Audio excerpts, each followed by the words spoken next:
everyone, welcome back to Nature Corner with Miss Wendy. We're heading out on the trail, and if you notice I have this bright orange hat on.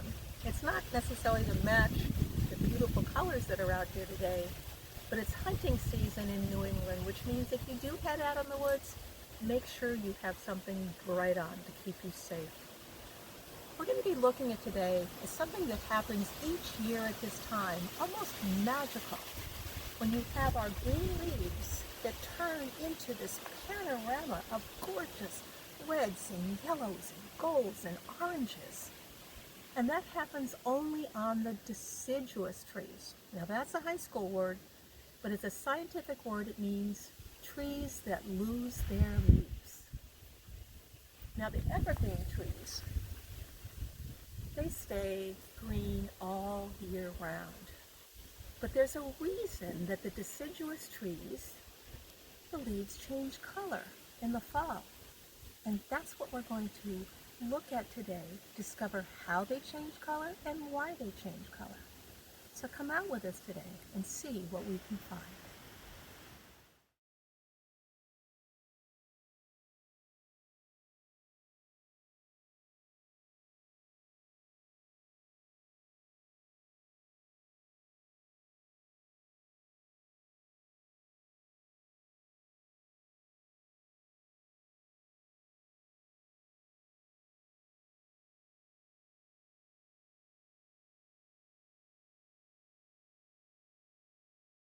Every year in September, in October, and November, when we have this spectacular display of color, the plants and leaves and trees aren't doing it just to give us something pretty to look at.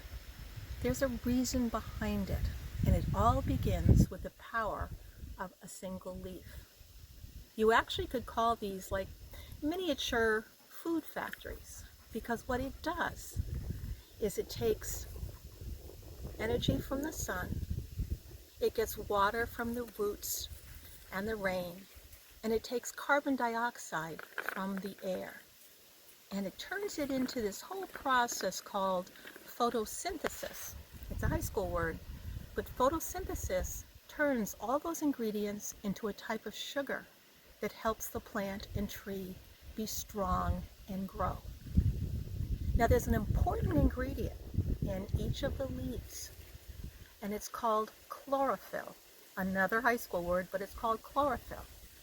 And the chlorophyll also makes the leaf green. Now what happens in the fall when you have colder temperatures and you have less hours of sunlight is the chlorophyll in the leaf, it starts to slow down, kind of like a closing of a door. And then once the chlorophyll goes away, the colors that have been hidden beneath it start to pop out. And if you look right here,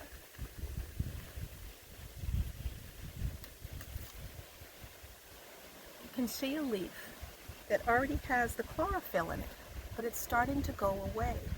And you can see the colors underneath, the reds and the orange and yellows, are starting to pop out. Once the chlorophyll leaves, the other colors come. The other thing that's remarkable is that each leaf has its own way. Each leaf has its own way of transforming its colors. And so just like you, each leaf is unique. Now these colors only last for a short time, and then they fade away to brown, and the leaf floats away to the ground.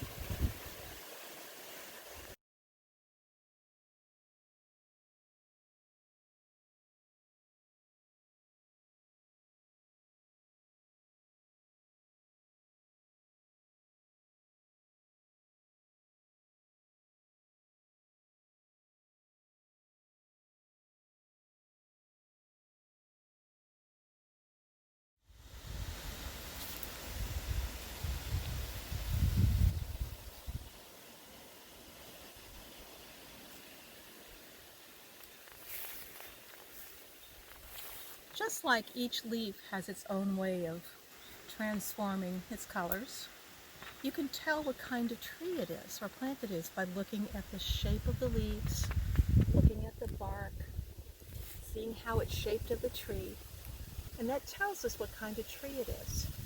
If you look here, on this side right here is a beech tree leaf, and this one is a maple. And depending on the type of tree it is, determines the different colors that you'll find in the autumn leaves. In the springtime and the summer, the leaves are all green. A little more challenging to tell sometimes what kind they are. But that chlorophyll that we talked about, that chlorophyll is necessary for building the food factory in a tree or a plant. Now what happens again, as the temperatures get colder, the leaf itself stops making the chlorophyll. And you get kind of like a little spongy layer underneath the leaf, like little tiny cells or building blocks. And what happens is, when the chlorophyll is gone, the leaf starts going into its storage, which are down in the shells, and it eats up all the rest of the sugar that's been stored there. At the same time, a little door forms, blocking the leaf to the tree and to the plant. And then when that is shut off, that's when the leaf turns brown and floats away. So again, you can tell what kind of tree it is by looking at the leaves, but also realize that at this time, it's slowly turning away from its sources of food and energy. It's part of the process of a plant's life.